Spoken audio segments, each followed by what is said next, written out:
Hello दोस्तों, आप सभी का एक बार फिर से स्वागत है आईटी वर्ल्ड मरना यूट्यूब चैनल में।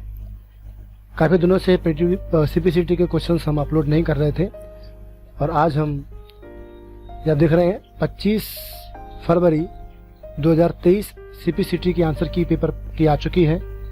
तो इसके आंसर हम ना देखेंगे और देखेंगे किस लेवल के क्वेश्चंस कंप्यूटर के आए हुए हैं और इसमें शायद कोई क्वेश्चन गलत आया हो तो हो सकता है कि आपके नंबर 1 या 2 नंबर बढ़ जाएं। वैसे अब नहीं होता है ऐसा, पहले 1-2 क्वेश्चन गलत आते थे, नंबर बढ़ जाते थे, लेकिन अब गलत क्वेश्चन नहीं आते हैं। अभी जो क्वेश्चन आ रहे हैं सही आ रहे हैं, लेकिन फिर भी देखते हैं, शायद कोई क्वेश्चन आपकी किस्मत से कोई ऐसा आ गया हो। किसी के नंबर 37 आए हैं तो उसके नंबर 38 हो जाएँ। इसके अलावा हमने पटवारी के लिए बहुत सारी सीरीज़, लगभग 20 सीरीज़ में अपलोड कर चुका हूँ। तो उसमें आप देखिएगा कि हमने 20 सीरीज अपलोड किए हैं, उसमें कैसे क्वेश्चन दिए हैं और उसके बाद मैं उसमें टॉपिक वाइज थोड़े से एडवांस क्वेश्चंस लेके आने वाला हूं, जिसमें आपको बहुत सारी हेल्प मिलेगी एग्जाम के लिए। तकरीबन मैं 400 क्वेश्चन अपलोड कर चुका हूं पटवारी के लिए, जो बेसिकली क्वेश्चन हैं जो हर एग्जाम में आते हैं। और मैं मोस्टली पटवारी के लिए ही क्वेश्चन बनाने वाला हूँ बहुत जल्द ही, जो आपके आने वाले मार्च के जो एग्ज़ाम आपके आ रहे हैं, जो आपके एग्ज़ाम आएंगे 16 तारीख को 17 तारीख को, उसमें वो आ सकते हैं क्वेश्चन। ठीक है, तो चलिए बातें कम काम ज़्यादा शुरू करते हैं आज का ये वीडियो। यहाँ पे 52 क्वेश्चंस कंप्यूटर के होते हैं, 75 नंबर का ये पेपर होता है और कंप्यूटर में 52 क्वेश्चंस आते हैं और 75 में से 38 मार्क्स आपको लाने होते हैं, जो भी कई सारे लोगों के नहीं आते हैं। और मैं हमेशा कहता हूँ कि आप जब भी सीपीसीटी का पेपर देने जाते हैं तो वहाँ पे आप हिंदी का पेपर अगर आप देंगे तो हिंदी का पेपर हो सकता है कि आपको पढ़ने में और समझने में थोड़ी सी कठिनाई हो, तो आप उसको इतना हिंदी पे डिपेंड होकर ना जाएं। आप थोड़ा सा उसमें इंग्लिश के क्वेश्चंस को भी पढ़ लिया करें, तो इंग्लिश की वजह से आपको वो क्वेश्चन काफ़ी ईजी लगने लगेंगे। तो थोड़ी सी आपको इंग्लिश आनी चाहिए। तो मैं यहाँ पे तो वैसे हिंदी में ही बताने की कोशिश करता हूँ, लेकिन फिर भी जहाँ क्वेश्चंस हिंदी में डाउटफुल लगता है, समझ में नहीं आता है, वहाँ मैं इंग्लिश में आपको बताने की कोशिश करूँगा। चलिए दोस्तों, शुरू करते हैं आज का ये वीडियो। और पहला जो क्वेश्चन है आपकी स्क्रीन पर वो ये है, खाली स्थान उन आदेशों की एक सूची प्रदर्शित करता है जिनका उपयोग सूचना तक पहुँच एक्सेस हेतु हार्डवेयर सेटिंग बदलने, संग्रहित जानकारी को ढूंढने और कंप्यूटर को शट डाउन बंद करने के लिए किया जाता है। दोस्तों, ऐसी कौन सी चीज़ है? बताया गया है कि निम्न में से या खाली स्थान उन आदेशों की ऐसी कोई चीज़ है जो उन आदेशों की, यानी आदेश मतलब कोई कमांड हो सकती है आपकी, जो आप कंप्यूटर में देते हैं वो कमांड होती है, आदेशों की या कमांड की एक सूची दिखाता है जिसका प्रयोग सूचना तक पहुंच यानी एक्सेस करने के लिए, किसी इन्फॉर्मेशन को एक्सेस करने के लिए, हार्डवेयर सेटिंग बदलने के लिए, संग्रहित जानकारी को ढूंढने के लिए और कंप्यूटर को शट डाउन करने के लिए हम उसे यूज करते हैं। तो यहाँ पर ऐसा कौन सी चीज़ है जिससे अपन कंप्यूटर को शट डाउन कर सकते हैं, कंप्यूटर के हार्डवेयर की इन्फॉर्मेशन ले सकते हैं, यानी कि कंप्यूटर की पूरी सेटिंग वगैरह को देख सकते हैं। तो वो कंप्यूटर के अंदर आप देखेंगे GUI, डेस्कटॉप, आइकन और स्टार्ट बटन। तो आइकन से कर सकते हैं क्या ऐसा काम? आइकन तो पर्टिकुलर किसी प्रोग्राम का एक आइकन होता है, तो उससे तो नहीं कर पाएंगे। डेस्कटॉप के द्वारा तो डेस्कटॉप का ही काम होगा, और GUI तो किसी भी सॉफ्टवेयर के जो इंटरफेस आप चलाते हैं उसका जो इंटरफेस दिखता है उसे हम GUI कहते हैं। तो तीनों के साथ ये काम कर सकते हैं क्या? लेकिन स्टार्ट बटन में आप देखेंगे आपको वहाँ पे इसकी सेटिंग वगैरह सब चीज़ें आपको दिखाई देंगी। स्टार्ट बटन जो होता है वो आपको डिस्प्ले कराएगा शट डाउन बटन को, और आपकी मेमोरी, तमाम सेटिंग, हार्डवेयर एक्सेस करना, सब चीज़ें आपको स्टार्ट बटन आपको उसको एक्सेस करने की अनुमति देता है। तो यहाँ पे इसका जो आंसर, सही आंसर जो होगा दोस्तों, वो स्टार्ट बटन होगा और ये बिल्कुल सही है। अगला प्रश्न है कि आधुनिक कंप्यूटर बहुत विश्वसनीय है लेकिन वे डैश नहीं है। तो आधुनिक कंप्यूटर विश्वसनीय है। आजकल कंप्यूटर में बहुत सारे काम अपन कर रहे हैं जो हम भरोसा करते हैं कि हाँ, कंप्यूटर ने जो बताया है, आपको जो रिपोर्ट बना के दी है डॉक्टर ने, वो सही है, हम भरोसा करते हैं उसके ऊपर। तो वो विश्वसनीय तो है, लेकिन वो क्या नहीं है, क्या नहीं है? तो आप देख सकते हैं वो सटीक यानी कि प्रिसाइज, सस्ता। आजकल कंप्यूटर सस्ते भी आ रहे हैं, आप घड़ी में कंप्यूटर देखते हैं, वॉच में आपके में आते हैं, तो शुद्ध भी काम करते हैं, एक्यूरेट भी करते हैं, सस्ते भी होते हैं और सटीक आउटपुट भी होता है। तीनों चीजें होती हैं, तो क्या नहीं होता? अचूक। अचूक मतलब हो गया इनफेलिबल, वो अचूक आउटपुट नहीं देता। आजकल के कंप्यूटर जो आ रहे हैं वो आपको अचूक आउटपुट यानी कि गलत आउटपुट नहीं देते हैं दोस्तों। तो ये इसका अचूक बिल्कुल सही है, आजकल के कंप्यूटर जो है वो अचूक आउटपुट नहीं देते हैं। ओके, अगला, अब आजकल ये लोग इंग्लिश के साथ में हिंदी भी, सॉरी हिंदी के साथ में इंग्लिश भी देने लगे हैं, तो थोड़ा सा क्वेश्चन समझने में आसानी होती है।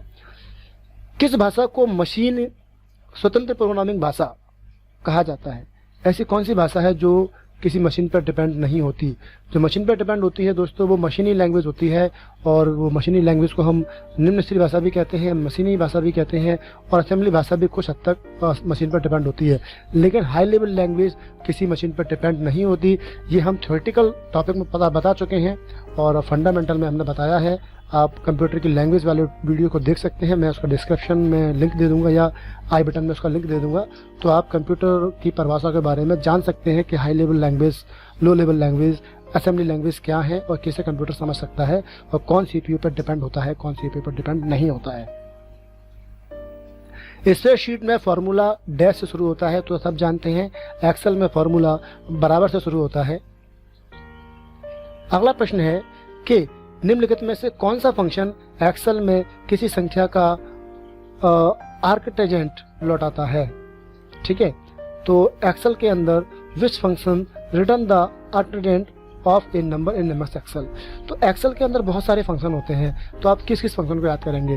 तो इस तरह के क्वेश्चंस हम बेसिकली फंक्शन से पढ़ लेते हैं। सम से क्या होता है, हाँ, और एवरेज से क्या होता है, मिन से क्या होता है, मैक्स से क्या होता है। लेकिन कुछ एडवांस फंक्शन ना पढ़ते हैं और ना उन पर ध्यान देते हैं, और वो एक्चुअली बुक में भी नहीं मिलते हैं, तो पता नहीं कौन सा क्वेश्चन पूछेगा। तो मैं यही कहूँगा कि आप एक्सेल के हर फंक्शन को पढ़ने की कोशिश करें। मैं एक्सेल के हर फंक्शन को पढ़ने की कोशिश कर रहा हूँ, उसके लिए वीडियो बना रहा हूँ, लाइन बाय लाइन पढ़ा रहा हूँ। आप एक्सेल में देख सकते हैं, मैंने काफ़ी सारे फंक्शन पढ़ा चुका हूँ, और धीमे धीमे मैं आगे करके बढ़ भी रहा हूँ फंक्शन के ऊपर, तो आप देख सकते हैं उनको। ठीक है, तो एक्सेल में किसी संख्या का आर्कटेजेंट लौटाने के लिए जो फंक्शन होता है वो A10 के नाम से फंक्शन होता है दोस्तों। A10 फंक्शन होता है जिससे हम ये काम करते हैं। अगला ये फंक्शन क्वेश्चन है, MS वर्ड की कीबोर्ड की शॉर्टकट की Ctrl+I से क्या होता है? सभी जानते हैं Ctrl+I से सेलेक्ट किया हुआ जो बोल्ड टेक्स्ट होता है वो इटैलिक हो जाता है, तो इसका आंसर है इटैलिक। ठीक है दोस्तों, 75 क्वेश्चन आपके पास है, तो आपको 52 क्वेश्चन आपके पास है, तो 52 क्वेश्चन को मैं ये कहूँगा कि आप 52 मिनट ना लगाएं, 1 मिनट में क्वेश्चन हल ना करें, बल्कि आप कोशिश करें कि 20 या 22 मिनट में वो आप पूरे क्वेश्चन को लगा लें। तो इसके लिए थोड़ा सा फास्ट पढ़ा करें। मैं यहाँ पर आपको धीमे धीमे बोल के पढ़ा रहा हूँ, आपको लगता है कि फास्ट पढ़ रहा हूँ, तो उसको आप स्पीड को स्लो कर सकते हैं यूट्यूब के अंदर और समझ सकते हैं मैं क्या बोल रहा हूँ। लेकिन मैं यहाँ फास्ट पढ़ने की कोशिश करता हूँ ताकि आप उस क्वेश्चन को समझ सकें और जल्दी जल्दी कवर हो सके। तो आप भी क्वेश्चन को फास्ट पढ़ा करें और उसके आंसर को जल्दी से जानने की कोशिश किया करें। आप जितना ज़्यादा टाइम बचा लेंगे इन क्वेश्चन में 52 के अंदर, उतना ज़्यादा समय आपका वहाँ जो मैथ के क्वेश्चन होते हैं वहाँ पर आप टाइम कवर कर सकेंगे। तो अगर आपने यहाँ पर ज़्यादा टाइम एक्सपेंड कर दिया, 52 मिनट के अंदर आपने पूरा जो 52 क्वेश्चंस हैं और वो आपने 1 मिनट में एक क्वेश्चन हल किया, तो जाहिर सी बात है आपको बहुत ज़्यादा समय लगेगा। तो वो आप ऐसा ना करें, मैं नहीं चाहता कि आप ऐसा करें। तो दोस्तों कोशिश करें कि आप जल्दी जल्दी क्वेश्चन पढ़ा करें और जल्दी जल्दी उनके आंसर को जानने की कोशिश किया करें। अगला क्वेश्चन है कि एक खाली स्थान, कैमरा एक पेरिफेरल डिवाइस है। कैमरा एक पेरिफेरल डिवाइस है, ठीक है। कौन सा कैमरा है बताना पड़ेगा अपन को। एक डिजिटल प्रारूप में स्टिल छवियों को यानी कि स्टिल इमेजेस को कैप्चर करता है। तो कंप्यूटर में हम जो कैमरा यूज करते हैं उसको हम डिजिटल कैमरा बोलते हैं। तो इसका आंसर आप बिना देखे आप ध्यान लगा दीजिए, डिजिटल इसका आंसर होगा, जो कि डिजिटल इमेज को बनाता है। और कंप्यूटर के अंदर हम डिजिटल इमेज ही यूज करते हैं, तो डिजिटल कैमरा इसके लिए इस्तेमाल किया जाता है। सीपीयू डैश बस के माध्यम से वीडियो बोर्ड से जुड़ा होता है। सीपीयू जो होता है उसके अंदर कुछ बसेस होती हैं। जो मदरबोर्ड होता है, आपका मदरबोर्ड है, इस मदरबोर्ड के अंदर काफ़ी सारी सर्किट होती हैं टेढ़ी मेढ़ी। उन सर्किट्स को हम क्या कहते हैं, बसेस कहते हैं। और ये बसेस जो होती हैं उन्हें क्या कहा जाता है, उनका सही नाम जो होता है वो होता है सिस्टम बस। क्या नाम होता है, सिस्टम बस। सही आंसर इसका सिस्टम है। अगला जो क्वेश्चन दिया है वो दिया हुआ है कंप्यूटर में डैश सॉफ्टवेयर या हार्डवेयर है, कोई चीज़ है जो सॉफ्टवेयर भी है या हार्डवेयर है जो कंप्यूटर सिस्टम के होस्ट को दूसरे कंप्यूटर सिस्टम की तरह कार्य करने की अनुमति देता है। तो कंप्यूटर के अंदर ऐसी क्या चीज़ है? इंटरप्रेटर, ये ट्रांसलेटर होता है, सिम्युलेटर और कंपाइलर, ये भी आपका ट्रांसलेटर है। सिम्युलेटर ये सिंक्रोनाइजेशन में काम आता है। लेकिन एम्यूलेटर जो होता है, एम्यूलेटर एक डिवाइस का नाम है, एक सॉफ्टवेयर भी होता है जो कंप्यूटर के अंदर एक होस्ट से दूसरे होस्ट में प्रवेश करने की अनुमति देने का काम करता है। एम्यूलेटर बिल्कुल सही आंसर है। निम्नलिखित में से कौन सा एक बिट मेमोरी सेल है जो डेटा स्टोरेज के लिए बायोस्टेबल लैचेंज का उपयोग करता है और इसलिए समय समय पर मेमोरी कंटेंट को रिफ्रेश नहीं करना पड़ता है? तो जाहिर सी बात है, हमने बताया था रैम के अंदर ऐसी कौन सी रैम है जिसको हमें बार बार पे रिफ्रेश नहीं करना पड़ता है, वो है रैंडम एक्सेस मेमोरी के अंदर स्टैटिक रैम यानी कि एस रैम। स्टैटिक रैम ये सही आंसर है इसका, जिसको बार बार पे रिफ्रेश नहीं करना पड़ता है। दोस्तों, रैम के बारे में भी आप फंडामेंटल की वीडियो में डिटेल में पढ़ सकते हैं कि कौन कौन सी रैम होती है, कितने प्रकार की होती हैं, किस रैम को रिफ्रेश करना पड़ता है और क्यों रिफ्रेश करना पड़ता है, वो भी आप जान सकते हैं। यूनिवर्सल प्रोडक्ट कोड में पहले 6 अंक डैश का प्रतिनिधित्व करते हैं। यूनिवर्सल प्रोडक्ट कोड, आप जो प्रोडक्ट कोड जो लेके आते हैं, किसी भी प्रोडक्ट को लेके आते हैं जिसमें आपका बार कोड होता है, उसमें शुरुआत के 6 अंक होते हैं। वो अंक किसको बताते हैं, किसको डिफाइन करते हैं? तो वो उत्पाद का निर्माता और उसका लेन देन का टाइप, यानी कि आपकी जो प्रोडक्ट है उसके टाइप के बारे में बताते हैं। जब भी आप कोई प्रोडक्ट लेके आते हैं उसमें जो कोड होता है आपका बार कोड, उसमें कुछ नंबर लिखे होते हैं, आप देखेंगे ध्यान से तो उस नंबर के अंदर जो पहले 6 अंक होते हैं वो कोई ना कोई कंपनी के टाइप्स के बारे में और प्रोडक्ट के टाइप के बारे में बता रहे होते हैं। मैं बताता हूँ ये नंबर कौन से होते हैं। ये देखिए 1 2 3 4 5 6 ये नंबर है, वो आपके इसी टाइप को बताते हैं। आप किसी बारकोड को देखेंगे, यहाँ देखिए 1 2 3 4 5 6 ये नंबर्स हैं, वो उत्पाद के टाइप को बताने का काम करते हैं। ये भी हमने अपने फंडामेंटल के वीडियोस में बताया है कि बारकोड में शुरुआती 6 अंक का क्या यूज होता है, वो क्यों इस्तेमाल किए जाते हैं, क्या बताते हैं तो वो भी आप देख सकते हैं, जान सकते हैं, उस वीडियोस में जाकर के देख सकते हैं। अगला जो क्वेश्चन है सॉरी, वो यह है कि एक ऐसी विधि है जिसके तहत किसी व्यक्ति की अद्वितीय बायोमेट्रिक विशेषताओं का वाला एक नकली मॉडल तैयार किया जाता है ताकि बायोमेट्रिक स्कैन को भ्रमित किया जा सके। हम जब बायोमेट्रिक्स, आजकल ऐसा होने लगा है कि हम बायोमेट्रिक से किसी के फिंगरप्रिंट को बना सकते हैं, मतलब मशीन से किसी की नकली फिंगर्स बना सकते हैं, जिससे बायोमेट्रिक्स आपके फिंगरप्रिंट को पकड़ नहीं पाएगी, या वो पकड़ेगी तो वो डबल मैच कर सकती है। फॉर एग्जांपल मेरा बायोमेट्रिक और मेरी उंगलियों का फिंगरप्रिंट नकली बना लिया जाए तो आप उसके इस्तेमाल करके कहीं भी यूज कर सकते हैं और वहाँ पर जो फिंगरप्रिंट काम करेगा मेरा वाला फिंगरप्रिंट काम करेगा और मुझे पता भी नहीं होगा। आप समझ रहे हैं मैं क्या कहना चाह रहा हूँ? तो वो ऐसा होने लग गया है आजकल। तो ऐसी विधि को क्या कहते हैं? उसको हम भ्रमित करने वाली चीज को हम बोलते हैं बायोमेट्रिक स्पूफिंग। बायोमेट्रिक स्पूफिंग उसका नाम है। ये आप याद कर लीजिए, ये क्वेश्चन बहुत ज़्यादा इंपॉर्टेंट है और ये सीपीसीटी में ही नहीं और भी कई सारे एग्जाम में आ सकते हैं, क्योंकि ये नए नए क्वेश्चन हैं, नई टेक्नोलॉजी से रिलेटेड क्वेश्चन हैं जो आपके मतलब के हैं और आपके कई एग्जाम में काम भी आएंगे। मैं इस पेपर की जो पीडीएफ फाइल है उसका मैं एक लिंक जो है वो आपको मैं डिस्क्रिप्शन में दे दूंगा, वहाँ से आप डाउनलोड कर सकते हैं और बाकी का आप मेरी वीडियोस में इन्हें देख भी सकते हैं, ठीक है। क्योंकि जो पीडीएफ फाइल है वहाँ पे आपको इसका डिस्क्रिप्शन नहीं मिलेगा, मैं आपको डिस्क्राइब भी करके बता रहा हूँ। निम्नलिखित में से किस संरचना स्ट्रक्चर का अनुसरण यूएसबी आर्किटेक्चर करता है? यूएसबी जो बनाते हैं अपन, जो पेन ड्राइव जो होती है आपकी, उसमें आप ये यूएसबी जो आप पोर्ट इस्तेमाल करते हैं, दोनों तरह से छेद से होते हैं, ये जो आप यूज करते हैं, इस यूएसबी पोर्ट के अंदर जो यूएसबी बेसिस जो आर्किटेक्चर बनाया जाता है, उस आर्किटेक्चर को क्या कहा जाता है? उस आर्किटेक्चर को हम ट्री स्ट्रक्चर कहते हैं दोस्तों। क्या कहते हैं? ट्री स्ट्रक्चर उसको हम कहते हैं, उसका नाम ट्री स्ट्रक्चर है। ये याद करने वाली बातें हैं। 1 KB कितने बाइट के बराबर होता है?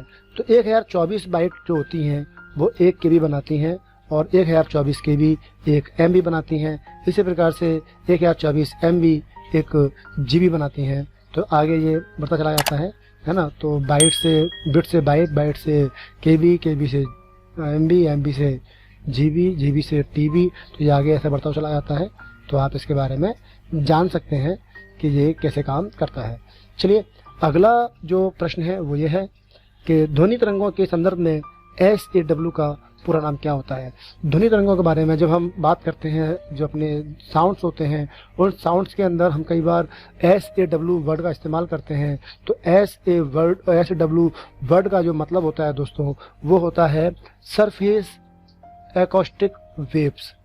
सरफेस एकॉस्टिक वेव्स इसका पूरा नाम होता है। तो ये आप अच्छे से जान लीजिए, सरफेस एकॉस्टिक वेव इसका पूरा नाम होता है।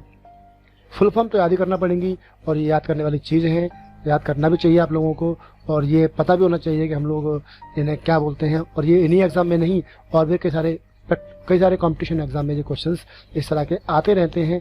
तो हमको पता होना चाहिए कि ये होते क्या है एक्चुअली। ठीक है दोस्तों, अगला प्रश्न, डैश का उपयोग अधिकृत एक्सेस वाले, यानी कि अनऑथोराइज जो एक्सेस होता है उससे बचने के लिए करते हैं। तो अनऑथोराइज एक्सेस वाले स्रोत का प्रतिरूपण करके किसी नेटवर्क की अनाधिकृत एक्सेस प्राप्त करने के लिए किया जाता है। तो दोस्तों हम किसी भी प्रकार के नेटवर्क के अंदर यदि अनाधिकृत यानी कि अनऑथोराइज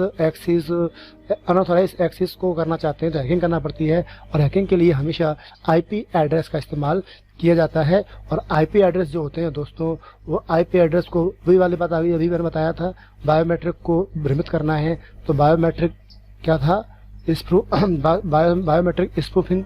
तो ऐसे ही जब आपको IP एड्रेस को भ्रमित करना होगा तो बायोमेट्रिक को भी क्या करेंगे अपन, बायोमेट्रिक नहीं, IP एड्रेस को भ्रमित करने, IP एड्रेस का इस्तेमाल करने के लिए गलत तरीके से उसको हम क्या बोलेंगे उसको हम IP स्पूफिंग बोलेंगे।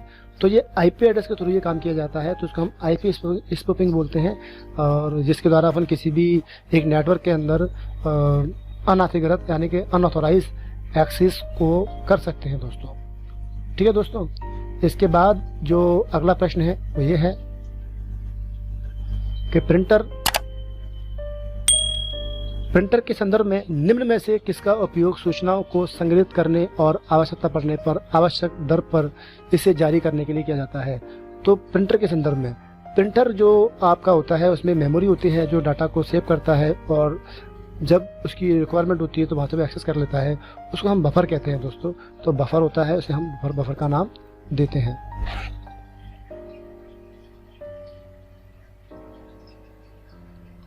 डॉट मैट्रिक प्रिंटर प्रत्येक पक्ष यानी कि बाजू पर डेट पंचित किए हुए पेपर पर प्रयोग करता है।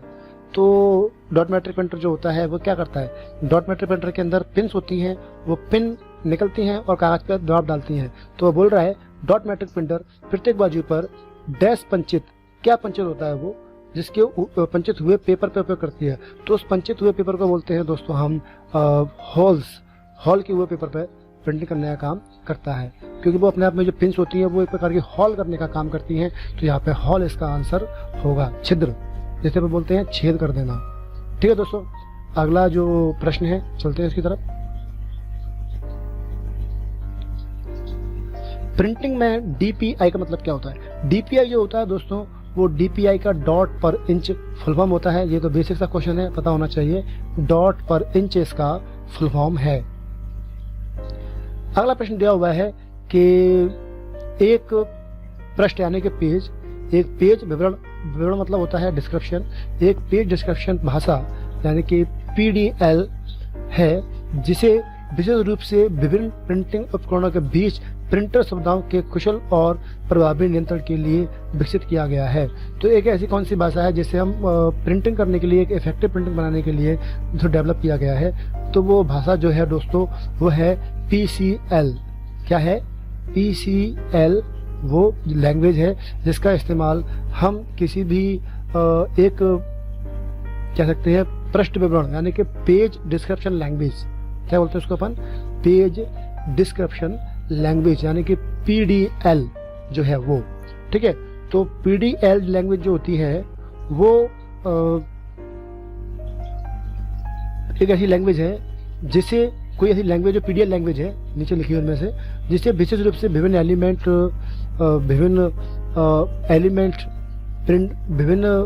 प्रिंटिंग उपकरणों के बीच प्रिंटिंग सुविधाओं को कुशल और प्रभावी ढंग से यूज करने के लिए बनाया गया है। तो वो लैंग्वेज जो है दोस्तों वो PCL का मतलब होता है प्रिंटर कंट्रोल लैंग्वेज। क्या होता है? Printer control language. जी हाँ, क्या नाम होता है इसका? Printer control language.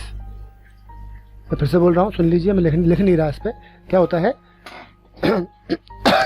Sorry, printer control language इसका पूरा नाम है, जो कंप्यूटर के अंदर इस्तेमाल किया जाता है।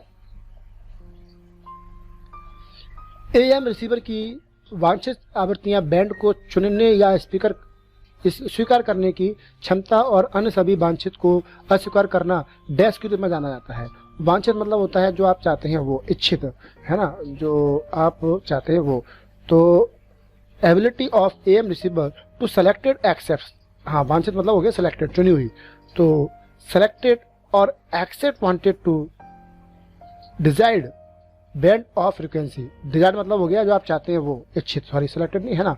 तो किसी भी डिजायर फ्रिक्वेंसी को एक्सेप्ट और करने के लिए या उसको रिजेक्ट करने के लिए, हाँ, तो reject all other unwanted to refer to as, उसे क्या कहते हैं अपन? तो AM रिसीवर की डिजायर्ड आवृत्ति बैंड को चुनने या स्वीकार करने के लिए, है ना। चुनना मतलब हो गया सेलेक्ट करना, और एक्सेप्ट करने के लिए, चुनने के लिए और एक्सेप्ट करने के लिए सॉरी, तो चुनने के लिए और एक्सेप्ट करने के लिए अन्य वांछित डिवाइस को या तरंगों को अस्वीकार करने के लिए जो डैश के रूप में जाना जाता है, उसे क्या कहते हैं अपन?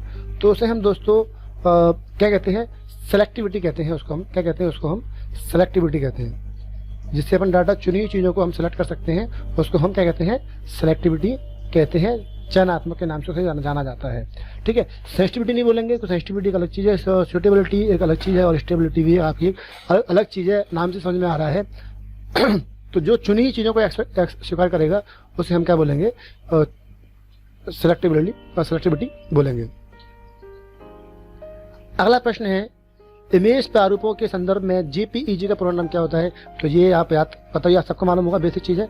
जॉइंट, जो आपके फोटो होते हैं JPEG, उसका फुल फॉर्म है जॉइंट फोटोग्राफ एक्सपर्ट ग्रुप, इसका फुल फॉर्म होता है, जो यहाँ पूछा गया है। अगला प्रश्न है, वीडियो सिग्नल सांख्यिकी अतिरेकता मतलब होता है रिडंडेंसी, है ना। तो स्टैटिकल रिडंडेंसी का एक और रूप प्रदर्शित करते हैं और यह डैश है। वीडियो सिग्नल जो होते हैं वो स्टैटिकल रिडंडेंसी का एक रूप है और वो डिस्प्ले करते हैं, उसे क्या कहते हैं? तो जब हम स्टैटिकल रिडंडेंसी का इस्तेमाल करेंगे किसी वीडियो सिग्नल के अंदर, तो उसको हम टेम्पोरल रिडंडेंसी कहते हैं। क्या कहते हैं?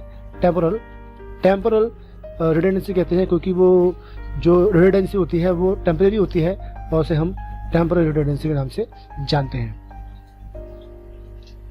यदि आप वेब पेज से किसी इमेज को प्रिंट करना चाहते हैं तो इसे करने का सही तरीका क्या है? यदि आप वेब पेज को किसी इमेज को प्रिंट करना चाहते हैं, कोई वेब पेज है उससे किसी इमेज को प्रिंट करना चाहते हैं, तो इसे प्रिंट कैसे करेंगे? सही तरीका क्या है? वेब पेज से, ध्यान रखना, वेब पेज से प्रिंट करना चाहते हैं तो वेब पेज से प्रिंट कैसे करेंगे? सबसे पहले आपको वेब पेज खोलना पड़ेगा। तो आप वेब पेज पे कैसे जाएंगे, है ना? वेब पेज पे कैसे जाएंगे? तो सबसे देखिए, वेब पेज खोलेंगे, सही तरीका है, इमेज चुनेंगे, Ctrl+P दबाएंगे और केवल इमेज चयन करेंगे। जी नहीं, अगर आपने इमेज चुनी और Ctrl+P दबा दी तो पूरा पेज प्रिंट हो जाएगा दोस्तों, पूरा पेज।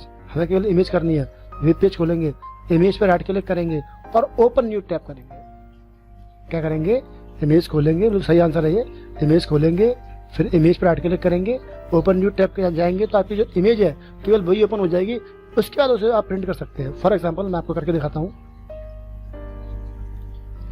ये एक पेज मैंने ओपन किया है, वेबसाइट है, ठीक है, और मुझे ये पेज प्रिंट करना है, ये वाला पेज। तो इसे प्रिंट करने के लिए आप इसको राइट क्लिक करेंगे और यहाँ से इसको open image in new tab करेंगे। जैसे ये ओपन हो जाएगी नए पेज में, यहाँ पर ओपन हो चुकी है। अब आप इसे Ctrl+P दबाएंगे तो ये केवल इमेज प्रिंट होगी, ठीक है ना। आप इसको चुन लेंगे ऐसे करके और फिर आप Ctrl+P दबाएंगे तो ये पूरा पेज प्रिंट हो जाएगा, ठीक है। तो इस इमेज को आपको नए टैब में जाना पड़ेगा, उसके बाद इसे प्रिंट करना पड़ेगा। ये सही तरीका है इमेज को प्रिंट करने का दोस्तों, ठीक है। और यही इसका आंसर है जो अभी आपने सीखा। अगला जो प्रश्न है वो ये है, क्रोम ब्राउजर के अंतिम टैब पर स्विच करने के लिए निम्न में से किसका इस्तेमाल करेंगे। यदि आपको अंतिम टैब पर जाना है तो आप Ctrl+9 यूज करेंगे। Ctrl+9 या Ctrl+ कोई नंबर दबाते हैं तो हम उसी नंबर के टैब पर पहुंच जाते हैं। 1 दबाएंगे तो 1 पे, 2 दबाएंगे तो 2 पे, 3 दबाएंगे तो 3 पे पहुंच जाएंगे। इसी प्रकार से 9 दबाएंगे तो 9 आखिरी टैब होगा, उस पर 9 पे पहुंच जाएंगे। क्योंकि 10 दबाने के लिए आपको 10 दबाएंगे तो आप कैसे काम कर पाएंगे 10 पे, तो इसलिए 9 आपका अंतिम टैब माना जाएगा। और वैसे भी यहाँ पर 9 से बड़ा कोई टैब है नहीं, तो Ctrl+N जो है 9 टैब पे जाने के लिए है, यानी कि आपको लास्ट टैब पे जाने के लिए है।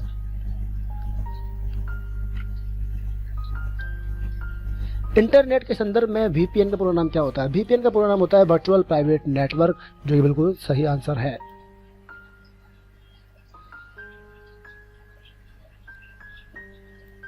एक चीज और, वर्चुअल प्राइवेट नेटवर्क क्या होता है जानना है डिटेल में तो आप कमेंट कीजिए, मैं आपको जरूर बताऊंगा।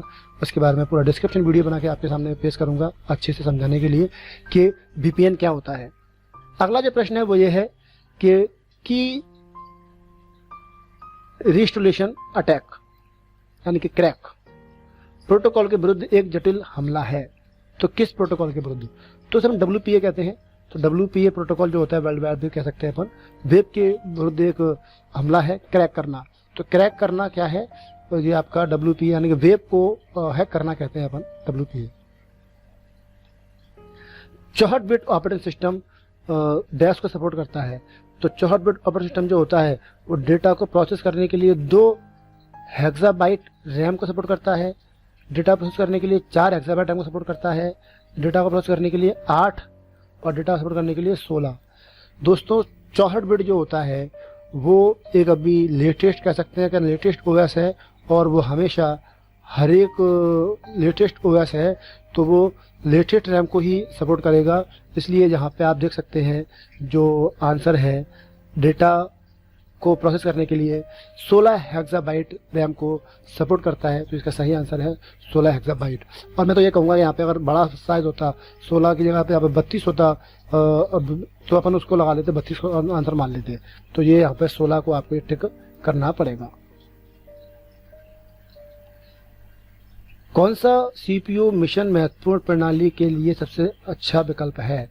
कौन सा UPS जो होता है वो सबसे मिशन महत्वपूर्ण प्रणाली के लिए, मिशन मतलब हो गया आपका मिशन साइकिल सिस्टम के लिए सबसे बढ़िया UPS है।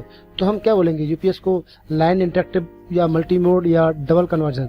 डबल कन्वर्जन UPS जो होता है दोस्तों वो दोनों काम करेगा आपका, वो डबल कन्वर्जन डाटा लेने का देने का ये कह सकते हैं अपन, या फिर जो लाइट आती है और UPS और इन्वर्टर दोनों का काम करता है तो उसको अपन डबल कन्वर्जन के नाम से जानते हैं। तो इसका आंसर डबल कन्वर्जन UPS ज़्यादा अच्छा है, जो कि आपको अलग ही दोनों काम करने का काम करेगा, इन्वर्टर और UPS का।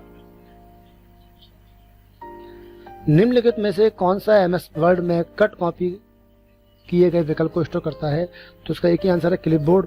क्लिपबोर्ड में डाटा कॉपी पेस्ट करके सेव किया जाता है, क्लिपबोर्ड में ही स्टोर किया जाता है, और सही आंसर है इसका क्लिपबोर्ड दोस्तों, ठीक है।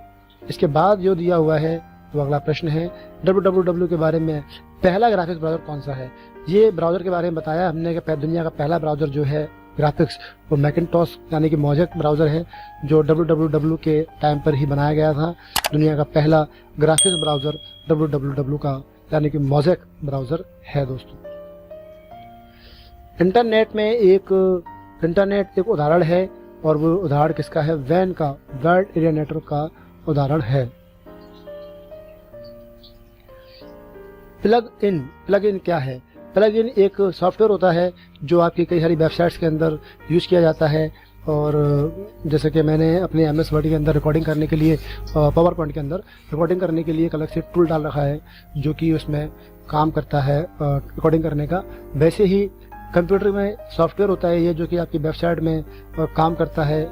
तो ये एक प्रोग्राम है, छोटा सा ये सॉफ्टवेयर है जो होस्ट प्रोग्राम को स्वयं बदलने बिना होस्ट प्रोग्राम में नए फंक्शन को ऐड कर देता है।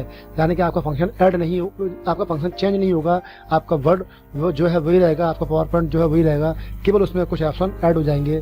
तो किसी भी ऑप्शन को, प्रोग्राम को ऐड करने का उसमें जो सुविधा आ जाती है, गुण आ जाता है, उसे हम प्लगइन कहते हैं। आपका गूगल क्रोम है, गूगल क्रोम को आप मान लीजिए आपको उसमें कोई टेक्स्ट को कॉपी करना है, वेबसाइट को कॉपी कर नहीं पा रहे हैं, तो उसके लिए बहुत सारे प्लगइन्स आते हैं जो उसमें डाल करके हम क्रोम से डाटा को कॉपी कर सकते हैं, या किसी और भी चीज़ को उसमें यूज़ किया जाता है, उसको लॉक करने के लिए और भी काम के लिए इसमें अपन प्लगइन्स इस्तेमाल किए जाते हैं बहुत सारे, जो कि वेबसाइट के अंदर या आपके और भी सॉफ्टवेयर के अंदर यूज किए जाते हैं। और ये मोस्टली क्या करते हैं, ये आपके सॉफ्टवेयर के अंदर जो डाटा होता है या सॉफ्टवेयर को चेंज किए बिना उसमें अलग से सुविधा देने का काम करते हैं। प्लगइन्स उसे अपन बोलते हैं। जैसे कि कोई सॉफ्टवेयर के अंदर कोई ऑप्शन नहीं है, जो ऑप्शन आप चाहते हैं उसमें ऑप्शन नहीं है, तो अलग से प्लगइन बनवाओ और उस सॉफ्टवेयर के अंदर ऐड कर दो, तो वो सॉफ्टवेयर वही रहेगा पहले जो था, उसमें आपका एक विशेष ऑप्शन कोई होगा तो वो उसमें और आ जाएगा दोस्तों। तो उसे हम कहते हैं प्लगइन।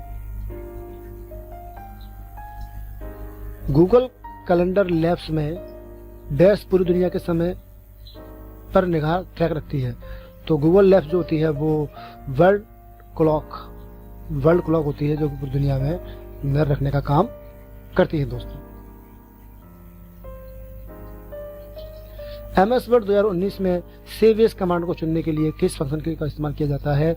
तो MS वर्ड 2019 हो या 16 हो या 13 हो, सभी के अंदर एक ही ऑप्शन है कमांड को चुनने के लिए और सेव एज ऑप्शन को ओपन करने के लिए, वो है F12। सभी के अंदर कोई भी MS ऑफिस हो उसके अंदर आपको ये एक ही ऑप्शन मिलता है, वो मिलता है क्या?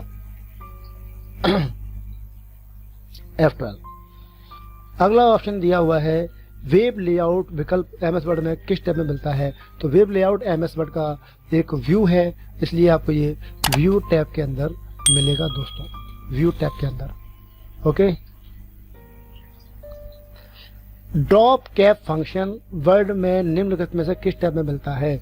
वर्ड 2019 से लोग कंफ्यूज हो जाते हैं कि सर आपने 2013 के बारे में बताया, मैंने 2013 सिखाया हुआ है डिटेल में पूरा का पूरा, और अब मैं 2019 भी सिखाऊंगा पूरा डिटेल में, उसके बाद मैं 21 भी सिखाऊंगा डिटेल में।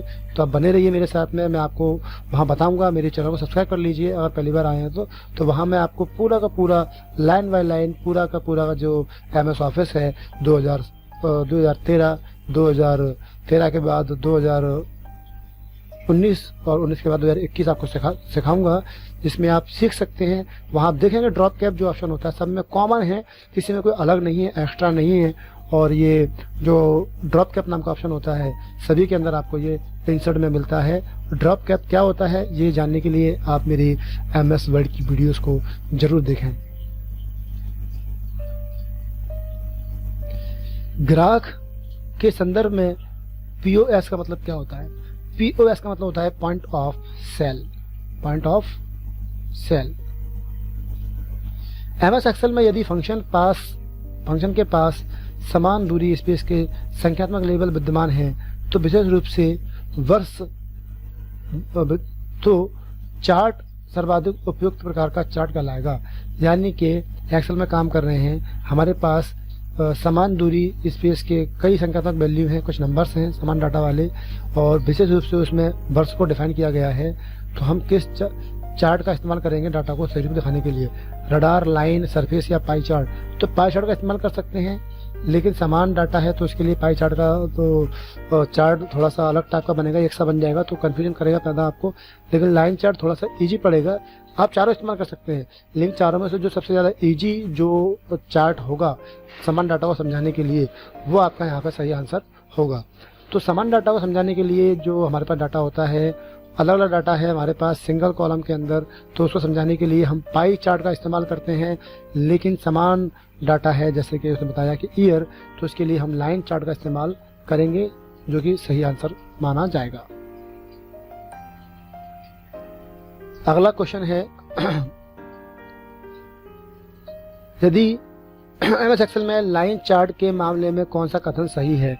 लाइन चार्ट देखने में आपने देखा होगा कैसा होता है।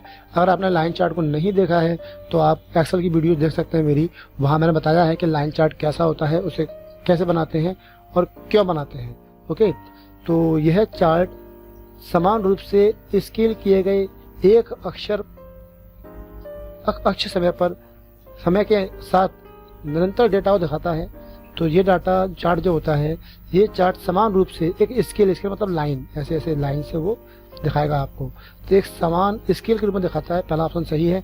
ये चार्ट एक डेटा श्रृंखला के रूप में, ये आपका टाई चार्ट करेगा, काम नहीं करेगा। ये चार्ट तब उपयोगी होता है जब डाटा के दो सेटों के लिए लाइन का इस्तेमाल कर सकते हैं, लेकिन वहाँ कॉलम चार्ट करें इस्तेमाल तो ज़्यादा अच्छा है। और ये चार्ट स्टॉक की कीमतों में उतार चढ़ाव बताता है, बिल्कुल सही, ये भी बता सकता है, लेकिन उतार चढ़ाव के लिए हम पाई चार्ट का, कॉलम चार्ट का इस्तेमाल भी कर सकते हैं। बट डाटा को स्केल के रूप में दिखाने का काम वो सिर्फ एक लाइन चार्ट ही करता है, इसलिए इसका आंसर होगा पहला वाला, बिल्कुल सही। हम MS वर्ड 2019 में डैश पर कैपिटलाइज के लिए विभिन्न विकल्प को सक्रिय या इनेबल या डिसेबल कर सकते हैं। तो सॉफ्टवेयर जो आपके टाइपिंग करते हैं MS वर्ड में, और टाइप करते करते ऑटोमेटिकली आपके अक्षर कैपिटल हो जाते हैं। कई बार आपने टाइप किया होगा तो ऑटोमेटिक कैपिटल हो जाते हैं अक्षर, तो वो कैपिटल को बंद करना चाहते हैं, तो बंद करने के लिए हमको ऑटो करेक्शन नाम का ऑप्शन को डिसेबल करना होगा। ठीक है, तो ऑटो करेक्शन से इसे हम डिसेबल कर सकते हैं, और ये जो डिसेबल करते हैं उसे करने के बाद आपके जो अक्षर होंगे वो ऑटोमेटिकली कैपिटल नहीं होंगे। दोस्तों, अगला क्वेश्चन है, दी गई आकृति में देखें MS वर्ड 2016 में स्पेसिंग के अनुसार मार्जिन सेटिंग निम्न में से कौन सी शैली दर्शाई गई है? आप यहाँ देखेंगे तो ये जो गैप है पेज के अंदर, या चाहते तो जो गैप है ये बहुत कम गैप दिखाया गया है। अगर ये ऐसे पेज होता और वहाँ आपका गैप कम से कम इतना दिखाया जाता,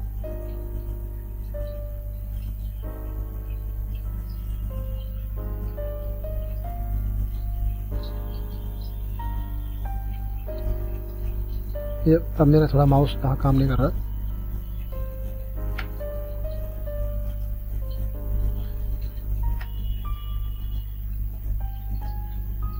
ये इतना होता ऐसे कुछ, तो ये एक अपन कह सकते थे कि ये जो है वो नॉर्मल साइज है, लेकिन ये इतना नहीं है। इतना भी होता तो कहते हैं जो नॉर्मल साइज है, पर वो इतना नहीं है, तो बहुत ज़्यादा क्लोज है, बिल्कुल ऐसा क्लोज बताया गया, बिल्कुल क्लोज, बिल्कुल पास में। तो ये नैरो साइज बोलते हैं इसको अपन। MS वर्ड की जो साइज दिख रही है, आकृति बहुत छोटी दिख रही है, बहुत पास में, तो ये आपकी नैरो साइज है, तो इसको अपन नैरो बोलेंगे। जिन लोगों ने मार्जिन चला के देखा है उन्हें पता होगा, और जिन्होंने नहीं चलाया मार्जिन वो MS वर्ड की वीडियो में जाकर आप देख लें। दीप्ति इंडेंट को लागू करना चाहती है। दीप्ति कोई स्टूडेंट है, एक लड़की है जो इंडेंट को लागू करना चाहती है, लेकिन वह वर्ड 2019 में ऊर्ध्वाधर रूलर खोजने में असमर्थ है। ऊर्ध्वाधर मतलब होता है आपका जो आड़ा होता है वो। तो इस मामले में उसे फाइल टैब पर जाना होगा। कहाँ जाना पड़ेगा? उसे फाइल टैब पर जाना होगा, ऑप्शन पर क्लिक करना पड़ेगा, और फिर एडवांस में जाने के बाद किसको, आप फाइल टैब में जाएंगे, ऑप्शन में जाएंगे, फिर ऑप्शन होगा, उस ऑप्शन को आपको क्या करना पड़ेगा, कौन सा ऑप्शन होगा वो बताना है। उसके अंतर्गत 100 वर्टिकल रूलर बार को आपको क्या करना पड़ेगा, टिक करना पड़ेगा। तो आपको ध्यान रखना है, जब भी कोई चीज़ शो और हाइड करनी है, दिखानी है, तो आपको डिस्प्ले नाम के ऑप्शन में मिलेगा बाय डिफॉल्ट। तो इसका आंसर क्या होगा, डिस्प्ले। मैं इसका प्रैक्टिकल आपको करके दिखाता हूँ। जरा मैं एक MS वर्ड ओपन कर लूँ, फिर मैं आपको दिखाता हूँ कि ये मैं किस सेटिंग की बात कर रहे हैं। ये मैंने MS वर्ड ओपन कर लिया है, और आप देखेंगे इस पर, ये मैंने MS वर्ड ओपन कर लिया है, और आप देखेंगे यहाँ पर क्या दिया गया है। ये बताया गया है कि आप फाइल में जाएंगे, ऑप्शन में जाएंगे, और जाकर किसके अंदर, तो डिस्प्ले के अंदर आप डिस्प्ले में जाएंगे जहाँ पर, ठीक है। और यहाँ जाने के बाद आप ये ऑप्शन दिए हुए हैं, ये आप ऑप्शन टिक लगाएंगे और इनको हटा देंगे, तो ये दिखाई देंगे और ये हट जाएंगे। तो इनको अपन टिक कर सकते हैं, हटा सकते हैं, मंगा सकते हैं। तो ये पेज के ऊपर जो भी आपको हाईलाइट्स मार्क दिखाना चाहते हैं, डॉक्यूमेंट टूल्स दिखाना चाहते हैं, या वाइट स्पेस दिखाना चाहते हैं, है ना, तो जो भी प्रिंट ड्राइंग जो सब चीज़ करना चाहते हैं वो सब आपको यहाँ पे डिस्प्ले के अंदर आपको ये मिलेगा, ठीक है। तो वो यही बता रहा है कि ऑप्शन में जाएंगे, एडवांस में जाएंगे, तो आप देखिए ऑप्शन में गए, फिर आप जो एडवांस में गए, यहाँ पे आपको डिस्प्ले के अंदर, डिस्प्ले कहाँ है मैं आपको दिखाता हूँ।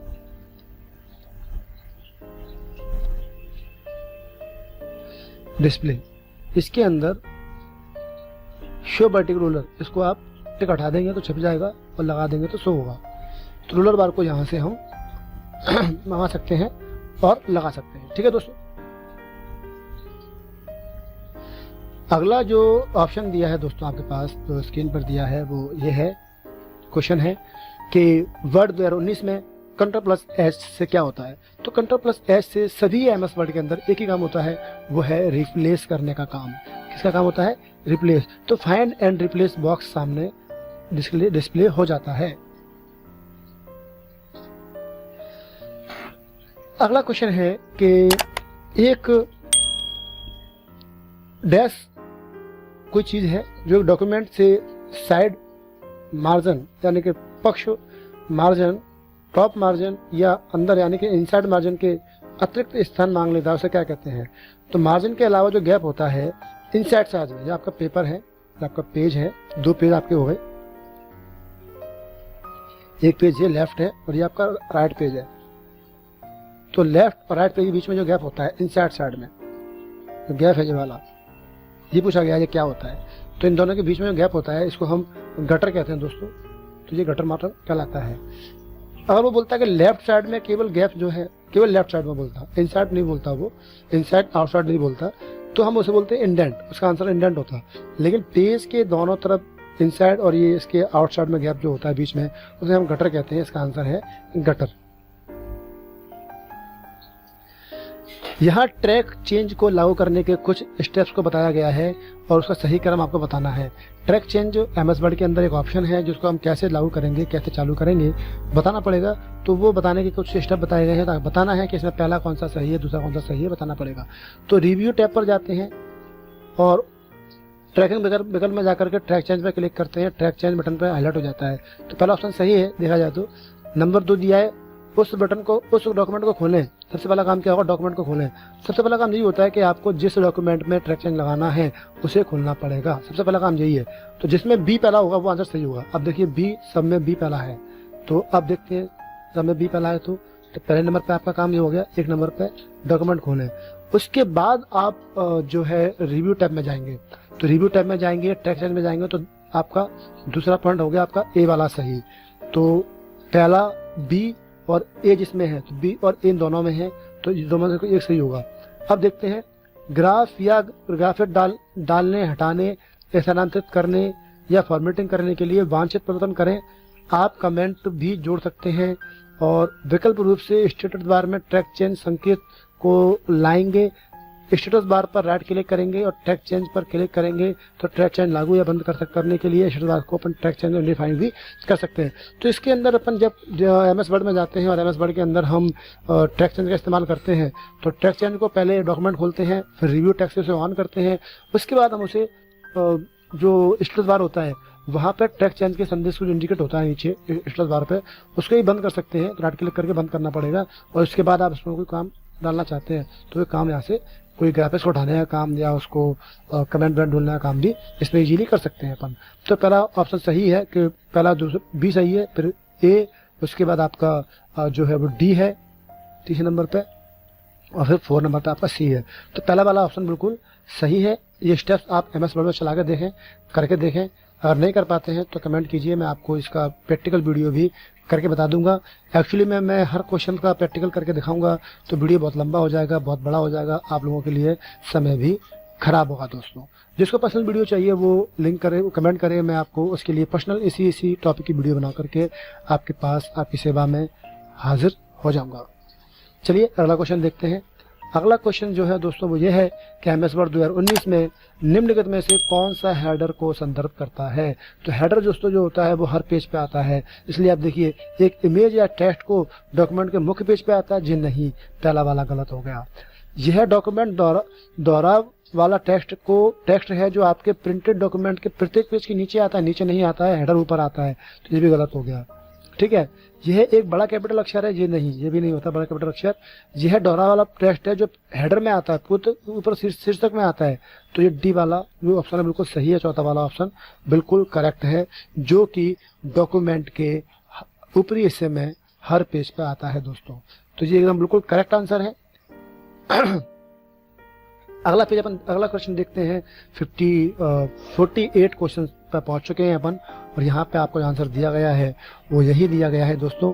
क्वेश्चन दिया गया है, निम्नलिखित में से कौन सा MS वर्ड में होम टैब का विकल्प नहीं है। तो होम टैब में आप देखते हैं फॉन्ट होता है, पैराग्राफ होता है, लेकिन टेबल जो होता है दोस्तों वो इंसर्ट में होता है। ये आपका इंसर्ट में होता है, बाकी सब आपके होम टैब में होते हैं। तो सही विकल्प आपका यही है, जो सही विकल्प है वो आपका यही है, वो है टेबल। उपरोक्त एक ही समय में कितने MS वर्ड डॉक्यूमेंट खोल सकते हैं। तो आप MS वर्ड के अंदर कितने डॉक्यूमेंट एक बार में खोल सकते हैं, उतने ही जितने अधिक टास्क बार पे आ सकते हैं। जी नहीं, उतने ही जितने आपकी कंप्यूटर की मेमोरी में आ सकते हैं, यानी कि आपकी कंप्यूटर जितने संभाल सकता है उतने हम सॉफ्टवेयर के जो वो है MS वर्ड के डॉक्यूमेंट है उन्हें खोल सकते हैं। डिपेंड करता है आपकी मेमोरी के ऊपर। तो इसका आंसर है बी वाला बिल्कुल करेक्ट। 50वां क्वेश्चन पे आते हैं। आखिरकार 50 हुई गई हमारी। MS वर्ड 2010 का डिफॉल्ट पेज ओरिएंटेशन क्या होता है। सभी जानते हैं आपका पेज खड़े में आता है, चौड़ाई कम और लंबाई ज्यादा होती है। जब पेज की चौड़ाई कम होती है और लंबाई ज्यादा होती है, आपका पेज इस तरीके से होता है, इस तरीके से लंबा, तो इसे हम क्या बोलते हैं, पोर्ट्रेट। क्या होता है दोस्तों, पोर्ट्रेट। और जब पेज आपका आड़ा होता है, यानी कि लंबाई ज्यादा होती है, चौड़ाई कम होती है, तो उसको हम बोलते हैं लैंडस्केप। क्या बोलते हैं, लैंडस्केप। तो बाय डिफॉल्ट पेज जो होता है वो पोर्ट्रेट ही होता है, यानी कि ये वाला होता है। निम्नलिखित में से कौन सा MS एक्सेल का टेक्स्ट फंक्शन नहीं है। MS एक्सेल के अंदर कौन सा फंक्शन नहीं होता है, टेक्स्ट फंक्शन। देखिए, राइट साइड से स्ट्रिंग निकालता है, लेफ्ट साइड से स्ट्रिंग निकालता है, मिडिल में से स्ट्रिंग निकालता है। इसके बारे में मैं प्रैक्टिकल वीडियो बना चुका हूँ एक्सेल की। आप एक्सेल की प्ले लिस्ट में जाकर देख सकते हैं। मैं उसकी वीडियो का लिंक, आपके प्ले लिस्ट का लिंक जो है पूरी लिस्ट का मैं आपके समक्ष आई बटन में दे दूंगा, आप वहाँ देख लेना। और एंड फंक्शन जो होता है वो आपका लॉजिकल फंक्शन है, इसलिए ये आपका स्ट्रिंग फंक्शन नहीं है। तो ये वाला बिल्कुल करेक्ट है, बाकी के आपको दोनों तीनों गलत हैं, ये सही है। FTP का उपयोग किसके लिए किया जाता है। FTP के माध्यम से हम दो काम करते हैं, फाइलों को अपलोड और डाउनलोड करने का। तो आंसर ये है, फाइलों को डाउनलोड और अपलोड करने का काम किया जाता है। ये सही आंसर है बिल्कुल। यहाँ पर हमने 52 क्वेश्चन कवर किए और इसमें एक भी क्वेश्चन ऐसा नहीं है जो गलत प्रिंट हुआ हो, मिस प्रिंट हुआ हो। तो जिन लोगों के 38 से ऊपर नंबर आए हैं उनके लिए बधाइयाँ हैं, और जिनके कम आए हैं तो वो लोग प्रैक्टिस करें, तैयारी करें, और अच्छी तैयारी करें और मेहनत करें, और नेक्स्ट बार जरूर पास होकर दिखाएं। और मुझे कमेंट करके जरूर बताएं कि किस किस का पेपर निकल गया है। दोस्तों, मिलते हैं अगले टेस्ट के साथ अगली वीडियो में। तब तक लिए बाय बाय।